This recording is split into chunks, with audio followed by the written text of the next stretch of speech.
Vamos mientras a recapitular lo que hemos visto.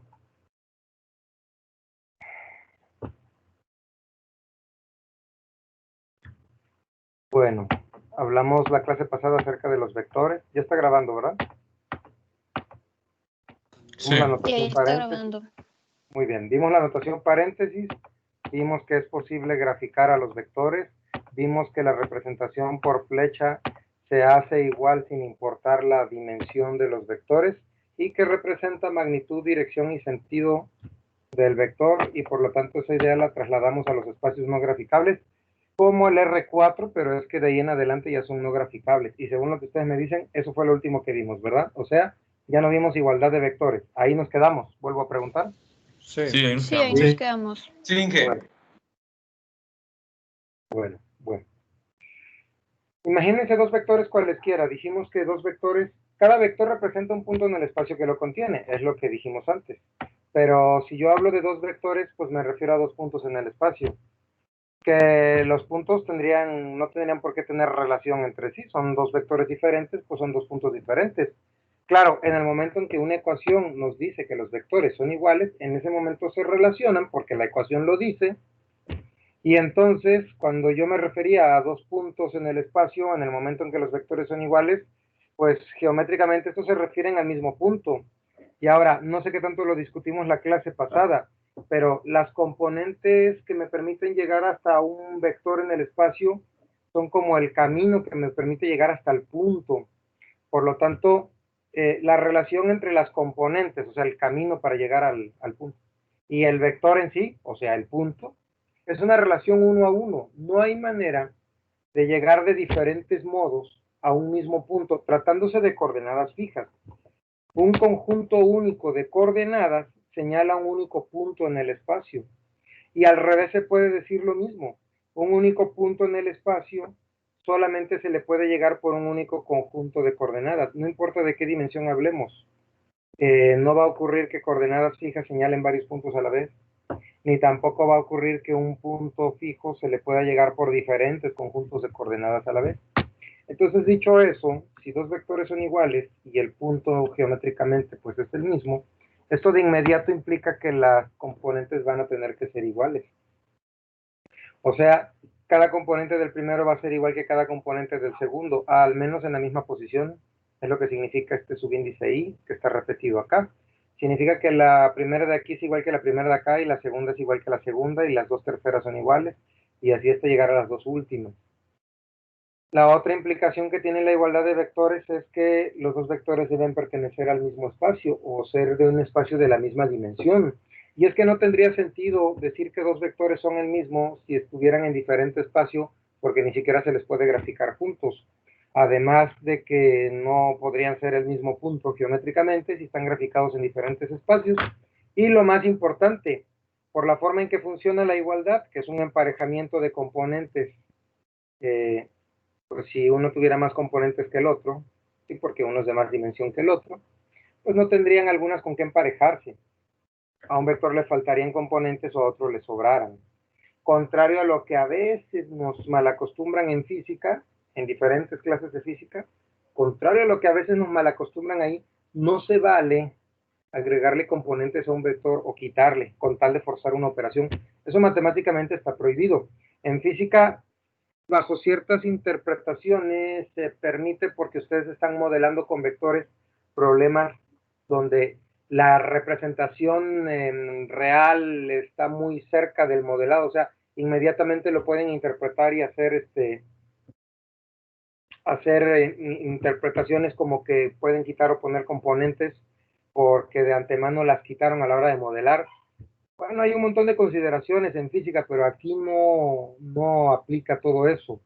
Si un vector no tiene las suficientes componentes para poderse igualar con otro, pues simplemente no está matemáticamente permitida la igualación. Es que esto que les estoy diciendo va a aplicar para todas las operaciones que veamos, porque todas están restringidas por la dimensión de los vectores.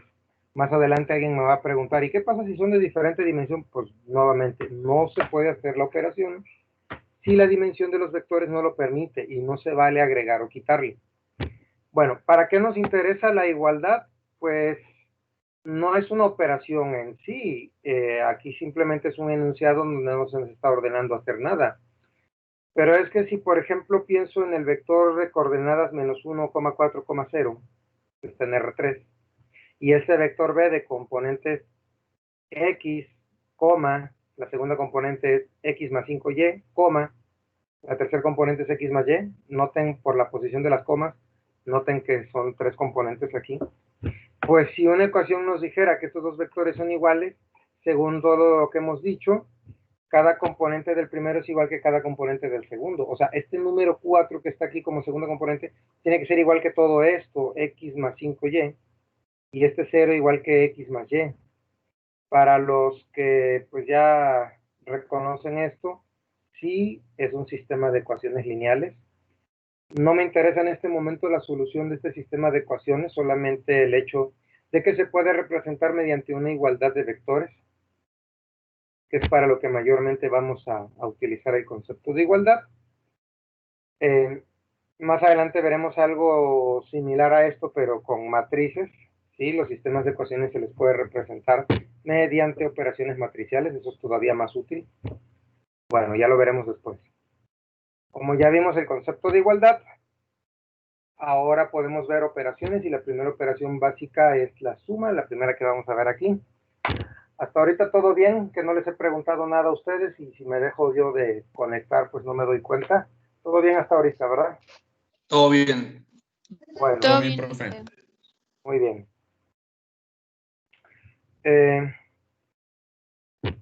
Suma de vectores. Nuevamente piensen en dos vectores cualesquiera. Insisto, este U de componentes A minúscula y este B de componentes B minúscula, que nada tiene que ver uno con el otro, ya olvídense de la igualdad. No, estos ya no son iguales, ya estoy hablando de otra cosa, son dos vectores diferentes cualesquiera. La suma entre ellos está definida de esta manera. Como ven, esta definición da como resultado esto que está aquí, está en notación paréntesis, tiene comas. Se nota claramente que esta cosa es un vector, y la primer componente es la suma de las dos primeras, o sea, A1 más B1, A2 más B2. O sea, ¿qué es lo que me está diciendo la suma en la definición? Pues la suma de vectores se reduce simplemente a la suma directa de las componentes, obviamente en el mismo orden.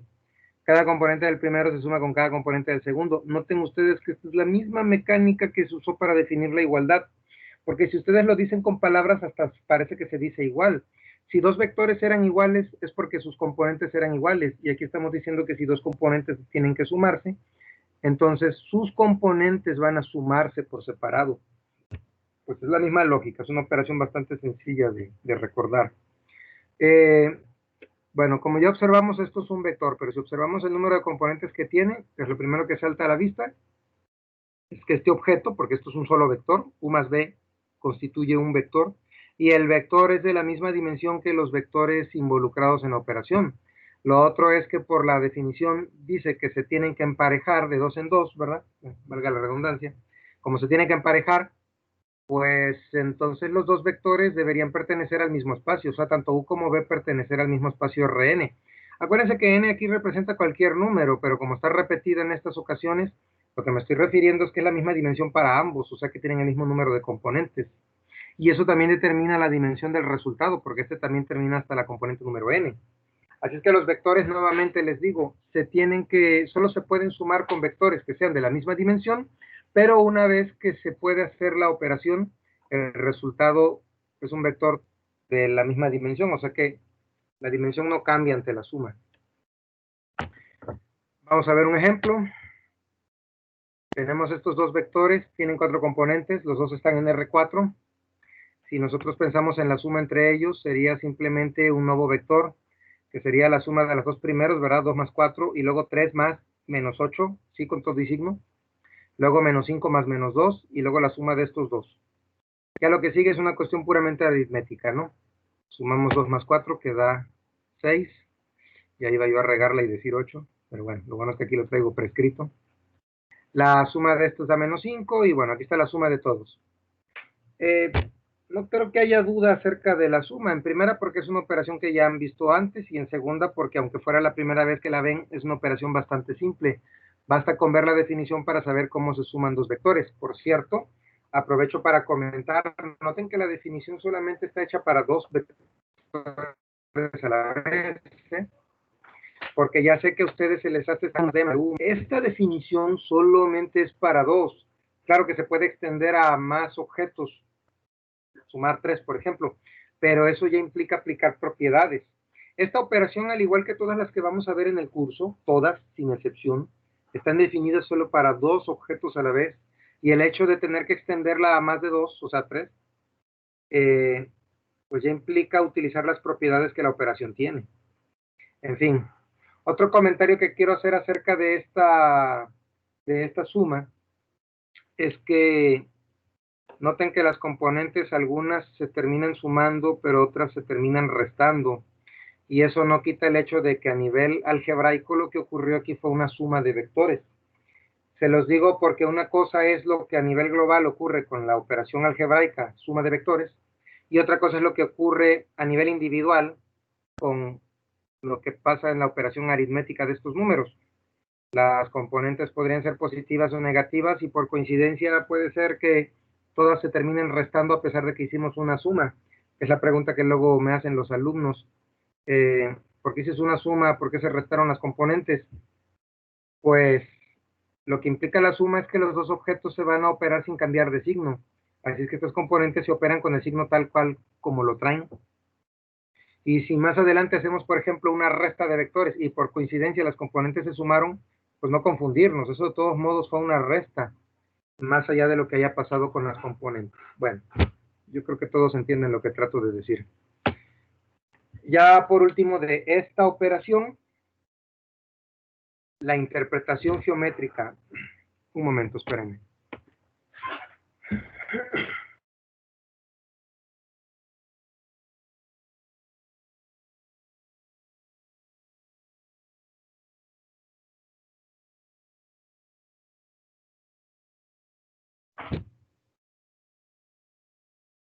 Por cierto, me escuchan, ¿verdad? Aprovecho la interrupción para iniciar el pase de lista. Ya les había mencionado cómo funciona, ¿verdad? En un minuto pongo el cierre del pase de lista. Acuérdense poner nada más un punto. Y en unos segundos más la cierro. Bueno. Voy a poner este timer de 30 segundos. Y bueno, mientras seguimos con la clase. Les decía, ¿qué cosa es la interpretación geométrica de una operación? Si observan, el resultado de esta operación es un vector. Resulta que si yo me tomara la molestia de graficar a los dos vectores originales, los de la operación, y luego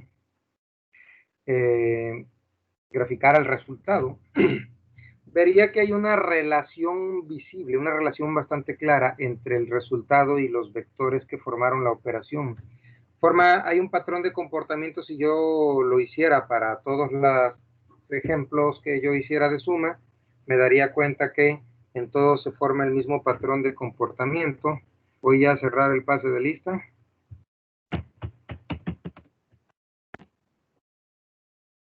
Bien. Bueno, les decía, como hay una relación geométrica entre el resultado y los vectores que formaron la operación, y esa relación se conserva o funciona igual en cualquier par de vectores que, al menos hablando de suma, en cualquier par de vectores que nosotros sumemos, la relación se sigue cumpliendo. Así es que ese patrón de comportamiento es lo que podemos entender como la interpretación geométrica de la operación. O sea, esto me está diciendo cómo se comportan todas, sin importar cuáles son los vectores y cuál es la dimensión en la que ocurre. Sucede que si yo grafico el vector suma, vería que es un vector que pasa por la diagonal del paralelogramo que se forma si desde el vector U hago una paralela a B, y si desde B hago una paralela a U. Entonces la diagonal que pasa por el origen, esta diagonal, me determina la suma. Esta relación de paralelogramo a la hora de hacer la suma se cumple para cualquier par de vectores. De hecho, hay una situación interesante acerca de este paralelogramo. Aquí se los grafiqué como que en R2 porque sugerí este par de ejes asumiendo que este asunto está en R2, porque así es más fácil de dibujar o más fácil de entender, pero lo cierto es que esto podría ocurrir sin importar el espacio, vamos, no importa cuántos ejes salen del origen, el paralelogramo de todas maneras se forma. Claro que si nosotros nos imaginamos este asunto en R3 se da una situación bueno, que es importante y que, un momento, esperen.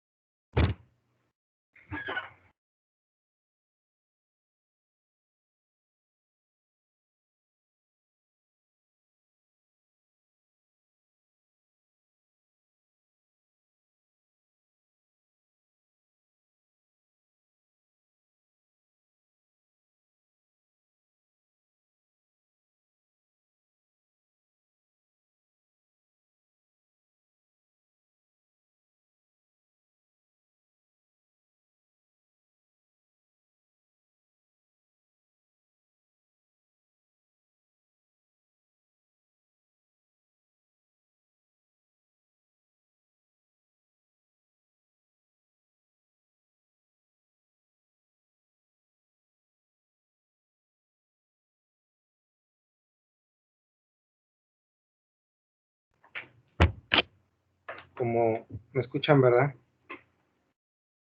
Sí. Como Sí, maestro. supuestamente hace frío, bueno, al menos ya no hace el calor que había estado haciendo. Ahora no tengo el clima prendido y tengo todas las ventanas abiertas, pero me imagino que no escuchan ningún ruido de fondo, ¿verdad? ¿Solo escuchan mi voz o escuchan ruido de fondo? Solo su No, voz. no escuchamos tu voz, profe. ¿Mi voz? Ok. Bueno, qué bueno. Les decía, este paralelogramo que estamos mostrando aquí podría generarse en 3 dimensiones. Imagínense los dos vectores que forman la suma. Resulta que si yo grafico al vector suma, me daría cuenta que el vector suma es coplanar al espacio conjunto que generan los otros dos vectores. Esta idea es importante y es una idea bastante simple, pero si nunca la han visto, puede ser un poquito complicada de entender, aunque la idea, una vez entendida, es bastante simple. Miren, déjenme dedicarle un poquito de tiempo a esto. A ver.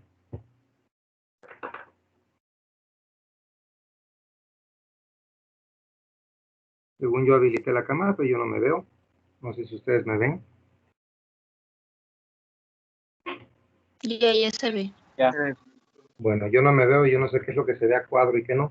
Pero imagínense mis plumas, que no sé si se ven. Ah, sí, ya, aquí puedo verlo. Bueno. A ver, voy a dejar de compartir la pantalla para verme más grande. Bueno, para que ustedes me vean más grande. Imagínense que la pluma representa un vector y pues el vector está en 3 dimensiones porque nuestro espacio es tridimensional. Estamos en R3. Bueno, imagínense que mi mano representa un plano. El plano es infinito, pero en mi mano vemos una región del plano para ver dónde está el plano y ver cómo está el plano. Porque si yo cambio un poquito el ángulo, ya es otro plano diferente, o sea, matemáticamente ya es otro. Bueno, quiero que entendamos esta idea que es bastante simple. Cuando yo digo que un plano toca una línea, me refiero a que lo toca en todos sus puntos, no a que lo toca solo en uno. ¿Sí se entiende la diferencia?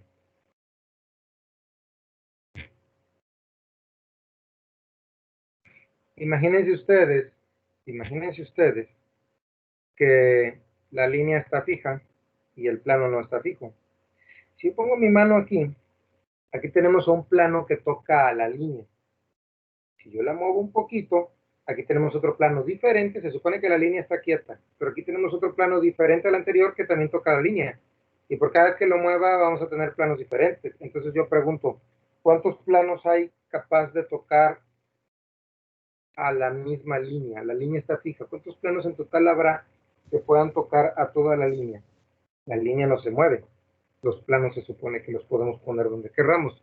¿Cuántos planos en total habrá? Infinitos, ¿no? Infinitos, así es, todo el continuo, ¿verdad? Ahora imagínense dos vectores que salen del origen, o sea, dos líneas que comparten un vértice. No importa cómo las pongamos, hay una, a ver que se vean, porque la cámara pues no es tridimensional, ¿verdad?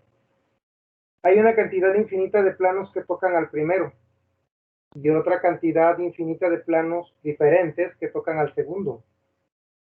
Se supone que son dos líneas que comparten un vértice, las líneas no se mueven. ¿Cuántos planos hay que pueden tocar a los dos a la vez?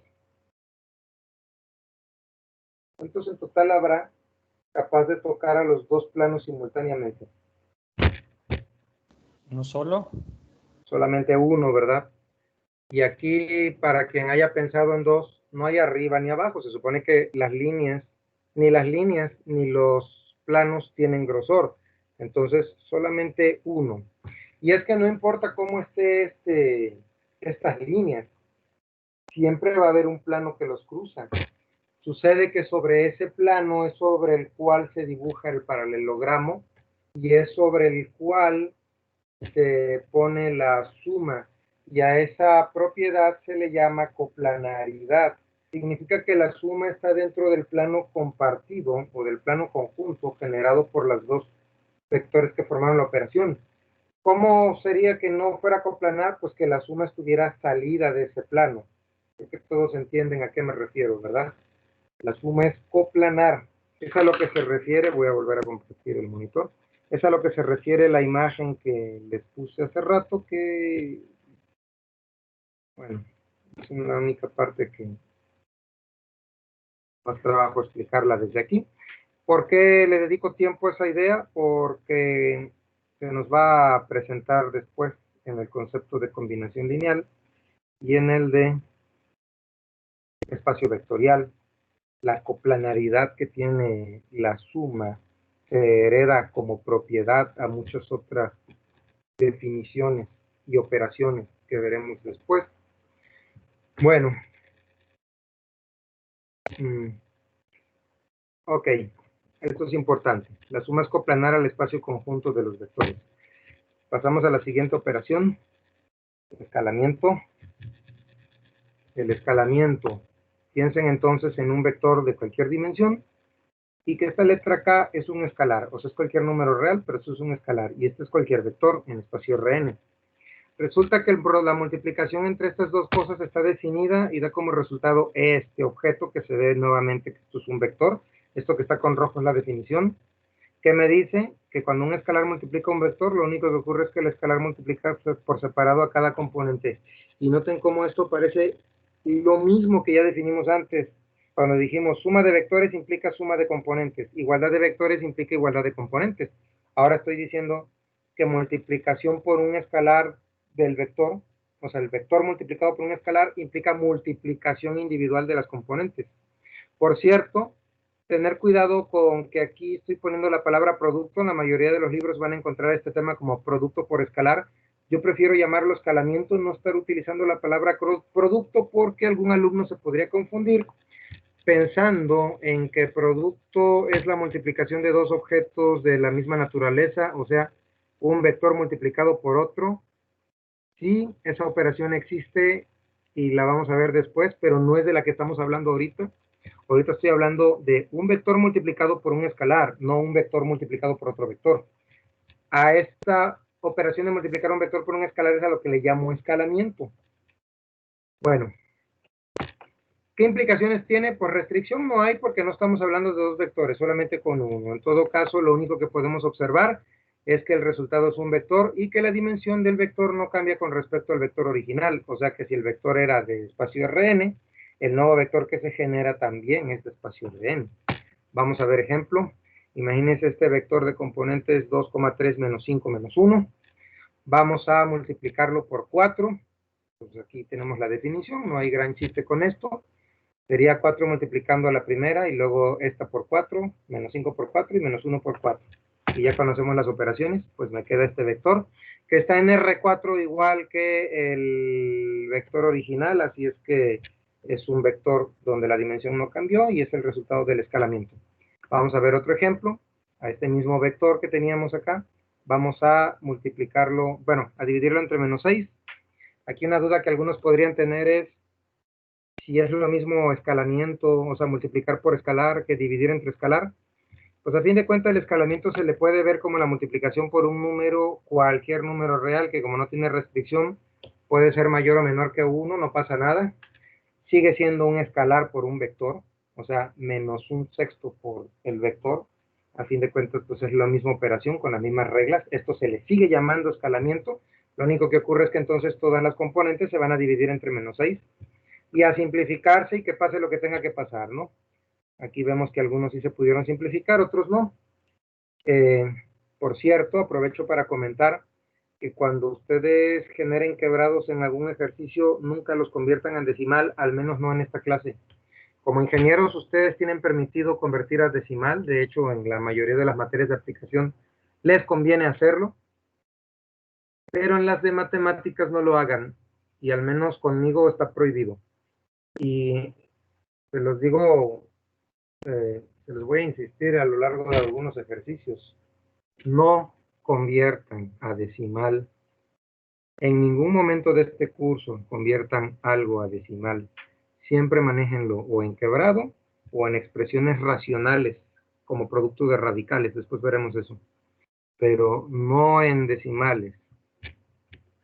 Si convierten algo en decimal, si algo lo convierten a decimal en el examen, no se los voy a valer. Así de ese tamaño. Bueno, con eso termina este ejemplo. Yo creo que está clara la operación de escalamiento, ¿no? Al igual que lo que pasó con la suma, el escalamiento también tiene interpretación geométrica. ¿Qué ocurre? Pues es que el resultado de esta cosa es un vector, al igual que el vector que se usó para la operación. Obviamente que se les puede graficar juntos, y que si nosotros graficáramos en cada ejemplo lo que ocurre, veríamos que también hay un patrón de comportamiento. Resulta que si yo tengo el vector original y lo multiplico por cualquier escalar, el nuevo vector que se genera no es más que una versión similar al original, pero de otro tamaño. O sea, yo me daría cuenta que si lo multipliqué por 2, el nuevo vector solo es el doble del original, y si lo multiplico por 3, crece al triple, y ahí la llevamos. Y bueno, que si lo multiplico por 1,5, pues crece a 1,5, ¿verdad? Crece un poquito más. El nuevo vector que se genera es proporcional al vector original, pero conservando la dirección. Yo les pregunto a ustedes,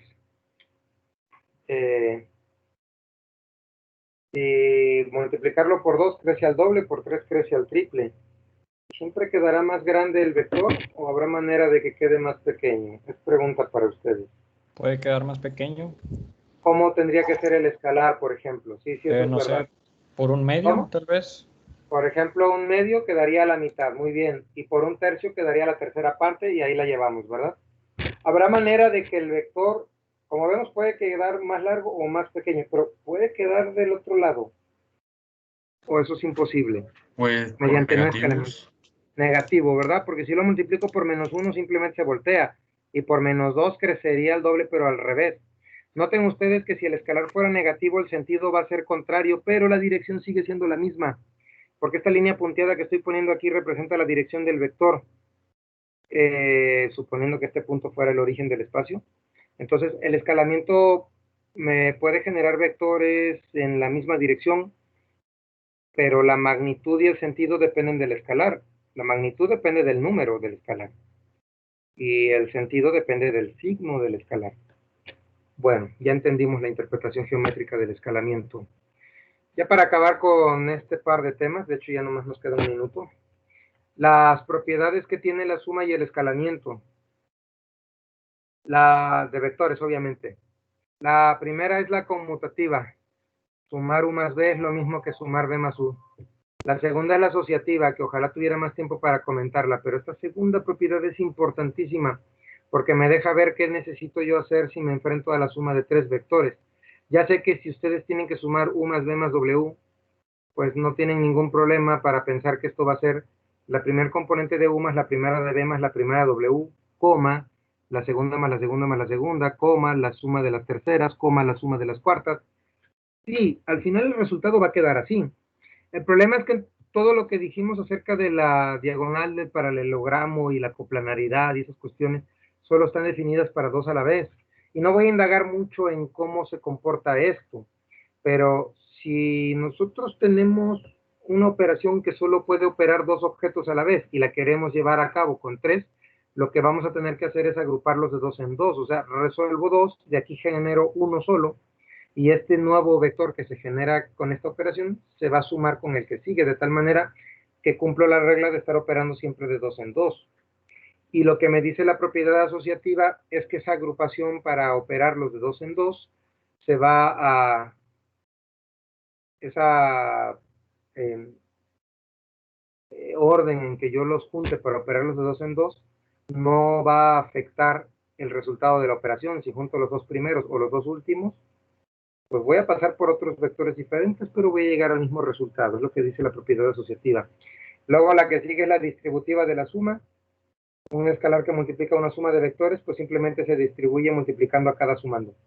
Lo mismo ocurriría si en vez de que se sumaran los vectores, se sumaran los escalares, si cada uno y cada dos son escalares diferentes. Cuando se suman y se multiplican por escalar, pues podríamos primero hacer la suma y luego hacer el escalamiento, o meter el vector para que multiplique cada uno de los sumandos. Pues es la misma propiedad distributiva que tuvimos arriba, pero esta es distributiva para la suma de escalares, la anterior es distributiva para la suma de vectores. Luego acá tenemos una repetición de lo que fue la conmutativa, pero en vez de para la suma, tenemos conmutativa para el escalamiento. Escalar por vector es lo mismo que vector por escalar, no afectamos el resultado. La que sigue es la propiedad asociativa, pero en vez de aquí que la dijimos con la suma, esta vez es asociativa del escalamiento.